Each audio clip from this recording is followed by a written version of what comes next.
Hi, my name is Eluned God. I've been teaching mindfulness-based approaches for about 20 years for the Centre for Mindfulness Research and Practice at Bangor University. The video you're about to see demonstrates an exercise in mindful communication. The exercise was developed as part of a mindfulness programme for parents called Nurturing Parents, Mindfulness-Based Parent Wellbeing. The exercise also fits well in session 6 of Mindfulness Based Stress Reduction, MBSR, which is on mindful communication. The intention is to use mindfulness skills of body awareness to begin to identify our patterns of communication. It's important to recognise that none of these patterns is wrong or right. Indeed, in certain situations, any one of these patterns might be exactly the right thing. Increasing our awareness of our common patterns helps us make wise choices about how we wish to communicate. I'm deeply grateful to the staff of Aneurin Bevan University Health Board for agreeing to let me film them, and to Eluned God for filming and editing. So session 6 is mindful communications. The exercise that I'd like to show you now, and then there's an opportunity for you to do this exercise yourself. It's based on the Aikido, which we use in other aspects of the 8-week course, but this one is particularly around communication. And I guess the idea of it really is to help us discover some of our habits of communication. So relationship is often flagged up as one of the most wonderful and one of the most difficult things in our lives. And if we've been learning mindfulness through the course, what we're going to look at now is how mindfulness may help inform us about how we can be more mindful in our communications. And one of the ways that we can do that is to actually examine and become aware of what are my typical habits of communication. We'll all have them. It's not wrong. It's human. But actually, they're so unconscious that often we're not aware of them, and we're often particularly not aware of the impact on others of the way that we may typically communicate. So this exercise is a way of, and it's quite a fun way. It's not terribly serious. You don't have to be terribly serious doing this. It's a way of really allowing ourselves to begin to understand, particularly from a kind of body-centered way, oh, that's what I typically do, or, oh no, that I don't do that, but when other people do that to me, this is how I feel. So this is what this exercise is designed to do. Does anybody have any questions at this point? So I'm going to demonstrate with a volunteer in a moment, and then I'm going to invite you to pair up. Actually, I haven't checked if you're an even number 2, 2, 2, 2, 2, 2, and 3. So maybe somebody who's done it before would step out, or I can work with somebody. We'll have a look in a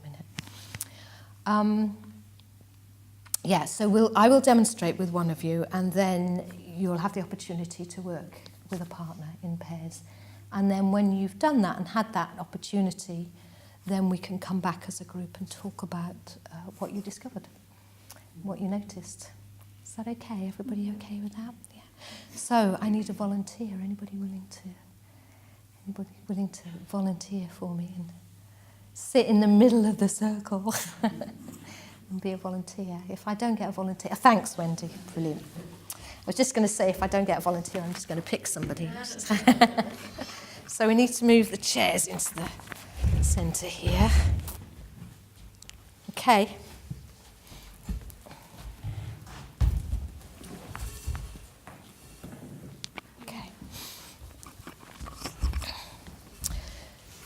So ideally you're sitting like this. If you're both right-handed, it helps. It's not the end of the world if one of you is left-handed, but it can be helpful. And just check if you have got any shoulder or arm injuries or anything. No, okay. So we can have a little bit of fun with this, but do check if your partner wants you to go particularly gently. It's not rough, but okay. So Wendy's hand is going to be the difficult communication. Wendy is not a difficult person, but this represents the difficult communication, okay? And this is how I may or may not react to a difficult communication. So here's one possible way that I might react to a difficult communication. So you just move your hand towards mine. Just keep moving regardless of what I do. Just keep trying to make contact with my hand.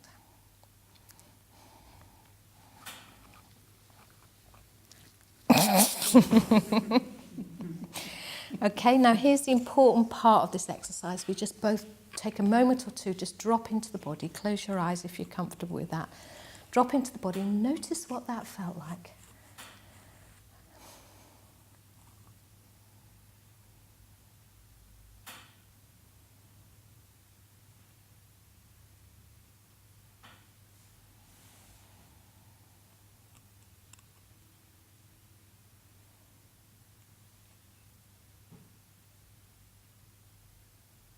Okay, you ready? Okay, so this is another possible way that I might react to a difficult communication. Okay, same thing again. Just keep moving towards me. Keep moving. Keep moving. Keep trying.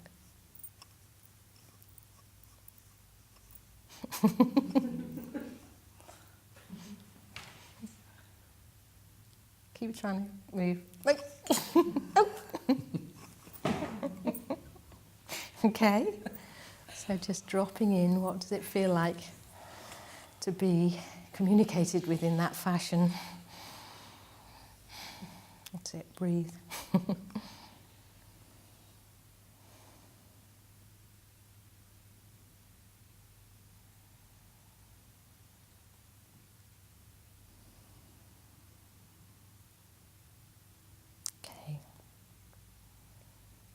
So when you're ready, you're ready. Okay, so this is another possible way that I might meet this difficult communication. So just make contact.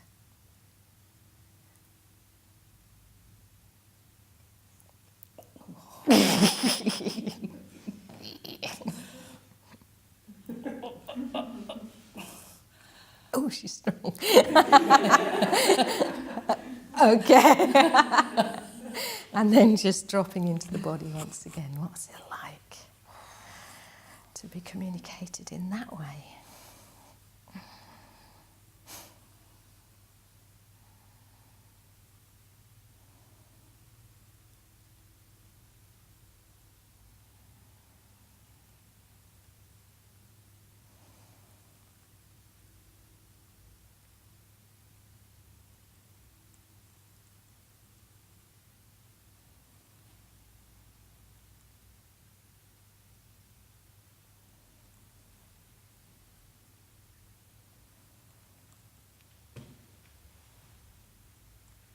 Okay, are you ready?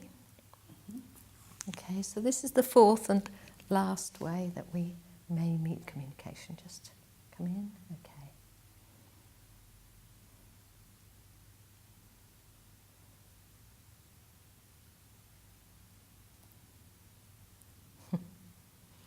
So it's not so easy to see from the outside, but actually sometimes I'm guiding this, sometimes Wendy's guiding it. It's collaborative. We are kind of making joint decisions about where we go. If Wendy wants to go in a particular direction, I might think, yeah, that's okay. And then other times I might want to go in a particular direction.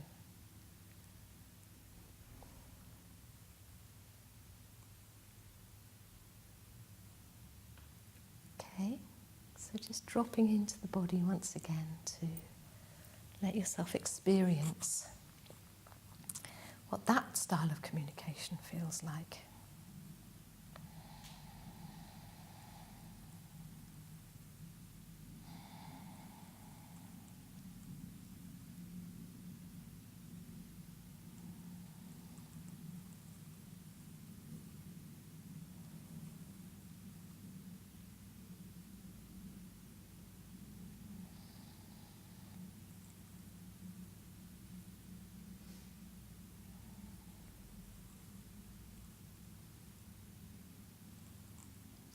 Ready?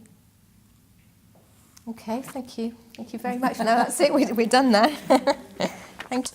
So the avoiding one was just no contact. Yeah, I'm just kind of there, but then I'm not willing to make any kind of contact. So that was the first one. The second one I call teasing.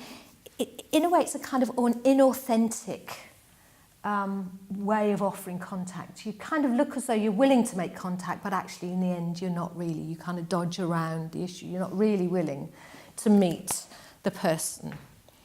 The third way I call fighting for obvious reasons. There is contact, and sometimes that can feel quite satisfying, but it's stuck. Nobody's going anywhere. There's no resolution to this.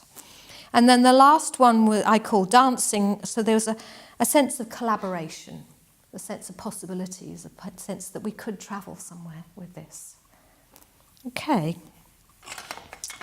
So the really important piece of this is that in between each one of these, you make a pause and you give yourself the opportunity to really drop into the body, because it's the body sensations that are going to tell you, oh, this is very familiar to me, or I'm frustrated when the other person communicates with me in this way, or I never would do it this way, it's really uncomfortable for me. So that's where the information is in this pause. So in a moment, find your partner and find yourself a space in the room. So you're going to do this both ways round. One of you will be the difficult communication for your partner, and you'll go through all 4 of these, and then you'll swap over. So what I'm suggesting is that you try not to talk in between one round of these and the next, because it kind of preempts what it might be like for the second person. Once you've done it, then you can chat quietly about the experience while we wait for everybody to finish, because you'll do this in your own time, so you'll be finishing at slightly different times. Everybody okay with that? Any questions?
So remembering that you're on camera, but I do want to hear about your experiences. None of your deepest, darkest secrets. So, I made a rookie mistake giving a handout because you're all reading it now. That's not for now. Yeah, I'm interested. What did you discover? Were there any revelations? Did you find out something new about what's typical for you, what you hate, what's really uncomfortable? What were some of the things you discovered? For me, being in a fight with somebody. So that was uncomfortable? Yeah. That's a real life experience. Okay, yeah, sure. Right, Yeah, so... mental fight. Right. Yes. And that Yeah. physical manifestation of it, that really, That's it, yeah. So there was a and real... if only we could dance together, how much easier it would be in life. Okay. But that's the challenge. Okay, Trying interesting. to dance with this person. Right, okay. Yeah. Right, thank you. Thanks, Annie. Yeah. It's like quite similar for me. The other ones I don't notice much going on in my body, but the fight one is the one where I notice my heart rate going up. Mm-hmm. The only one I notice something in my body in particular. So even though you knew it wasn't real, there was still some physical reactivity to... like, ooh. Definitely hate conflict and avoid it. Yeah. So was there one of the others where you thought, oh yeah, this is what I always do? I feel really familiar with this one. It might not be necessarily comfortable, but it might still be. I love to think that I do the dancing. Oh, I'm sure you do a lot of the time, but maybe not all of the time. Maybe a bit of avoiding Uh-huh. choosing picking my battles. Okay. So just not being there for people, like just keeping yourself out of the way. Mm-hmm. Mm. To avoid the fight. Right. Yeah, sure. Yeah. Okay, thank you. I think for me it was that competitive element that I know is in me, but what I became more aware of is the need for control in every one of those. Right, okay. And with the fighter one, she's not going to push my own back any further than this. Uh-huh. And it's like people saying you always need to have the last word. But that I became aware of that this is how I present myself every day, is that I need to have control. And the anxiety that gives me. Right. And my stomach now is my heart is still racing. Yeah. And even in the dancing one, I was trying to be as collaborative as I could be, but in our discussion after, Dawn picked up that you could still feel like resistance, like I'm in charge here. Right. Yeah. So is that news to you? Or you said you already knew that. I know the competitive element, the control element. I know a little bit, but not to that degree. But it also, I became aware of, I know where it's come from. Right. And when somebody was doing that back to you, what was that like? I didn't like that at all. Okay. No. Okay. Yeah. Yeah. Okay, thank you. It is a bit of a revelation. Thanks. Yeah. That must be a nightmare.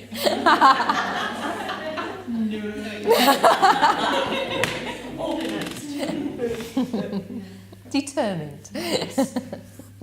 Thanks. Well, what I know about myself and what I noticed was quite interesting, because I know that my pattern is to avoid. Mm-hmm. So as the leader, avoiding it felt very familiar, comfortable. What I find more difficult is the fight. But what I found quite interesting was that as the receiver, Claire's fight was not pushing me, but was really just holding still and about that sort of solid boundary. Whereas when I was the leader, my fight was pushing. Okay. So it gave me a different sense of how I could fight and how I could stand up for myself and to other people by just having that really solid boundary. I'm not going anywhere, as opposed to pushing. So different quality to that sense of, interesting, And were you aware of that as her partner? Could you feel that? And the other way around, yes. So when Joe was pushing against me, my hand felt very firm and I'm definitely not moving. Right. And I didn't use any energy in my body then. And when I was Okay. pushing against Jill, I could feel it all up and down. Okay. Pushing really hard then, Yeah. using it more energy Yeah. to fight his hand. Yeah. It's interesting, isn't it, So when we see different. just how much energy we're using, even in the avoidance. Yeah. How much energy is And the being- feeling yeah. of frustration Right. when I was pushing, and then Yeah. when I wasn't, it just felt, right, I'm not going anywhere. Just Yeah. much calmer. Yeah, thank you. Anybody have any kind of reaction to being avoided, being the one that was, you know, in the receiving end of this, just not somebody just not being there for you? Was that apparent for anybody? That sense of frustration, yeah. Very frustrating. Yeah, just, yeah. Rejection as well. Ah, Yeah. okay, yeah. So somebody's I felt not. quite sad. I wanted to, when I was leading with the avoidance, I wanted to stop straight away because I felt she was scared of something, and I almost wanted to nurture. Aha, I didn't like that right, feeling of that I felt intimidating. right. Makes sense. Right, okay, yeah, yeah. Then the fighting ones, my competitiveness surprised me. It felt Okay. polar opposite. Right. It It is. Thank you. I mean, it is quite surprising because we know it's an exercise, and yet something in us just wakes up, doesn't it? Yeah. Yeah, really interesting. I felt that when I was moving my hand away, I felt like I was letting the person down because they wanted my help, but I wasn't available for Ah, them. okay. So I felt like I was a rescuer in me. And Ah, I really didn't feel comfortable that I was moving my hand away. right. Yeah, so that's not something that that's not a pattern of yours that you would typically do. You'd probably want to make contact. Yeah. Yeah. And when it was the fight, I noticed a huge reaction in myself that I would rather not do that. I wouldn't like that conflict. I would try to avoid that. Mm-hmm. And I felt really unnatural to keep pushing. Keep pushing, yeah, Yeah. yeah. Yeah. But with the dancing one, what I also noticed was that, I don't know if you noticed that, but what I noticed was when we've been collaborative, I still wanted the other person to have more of a chance, so I would easily pull back for the person to... Uh-huh. Yeah, and I noticed that's probably part of the people pleasing in me as well. Okay. Make sure that they're okay. So even when it was collaborative and you had the opportunity to completely freely have some of it your way, you were still actually being a little bit standing back and offering them, yeah, Them to make a move. right. So I didn't take it over. Okay, yeah, thank you. I felt Yeah. with the collaboration, the dancing one, that I almost wanted to do intricate movement. Yeah, I really wanted to try that out. Right, to Yeah. just see Curious. how connected, Yeah. testing the connection in a way, yeah, just how much together can we be here? Mhm. Yeah, interesting, yeah, yeah. I tend to go with what Sophie said as well. When Nick was doing the dancing around and she was pushing like that, I just wanted to let her do it. Uh-huh, Easier uh-huh, to step back. right, Because I would feel for her. So although there's part of me wanted to think, well, come on, we need to be doing this. mm-hmm, I could feel a discomfort in it then. okay, And that made me feel a little bit uncomfortable. okay, So yeah. I allowed it to come down. Uh-huh, uh-huh. So, yes, some quite interesting discoveries really about our different patterns of... And if you think about the sequence of that, you know, this is about willingness to make contact, because even the fighting, there is a willingness to be in contact even though it's a bit stuck, whereas the first one, there's not really any willingness even to be contacted, and some of you mentioned just how frustrating that is. So for those of us that are avoiders, you know, we think we're being really kind or we think we're avoiding conflict, but actually sometimes what we're doing is just generating a load of frustration in the other person. Yeah, so the story that I often tell about this is, you know, one group I did this with, some guy said to me at the end of it, "Oh, in order to dance, you have to make contact." Yes. And that sometimes is a revelation for us, because we go through our lives kind of thinking we're making contact, but not really being quite willing to really step in there and not take our own power, our own place in that dance. You know, often we're the one willing to be led, but there's an opportunity in every contact to actually to really truly share this, and for each person to own their own place in it and to show themselves, to show up for it. And in a way, that's what we're doing in mindfulness, is really exploring that place of when we show up. We're showing up for ourselves, and then in that we're showing up for other people in our lives as well. Yeah, thank you. Anything else anybody wants to say?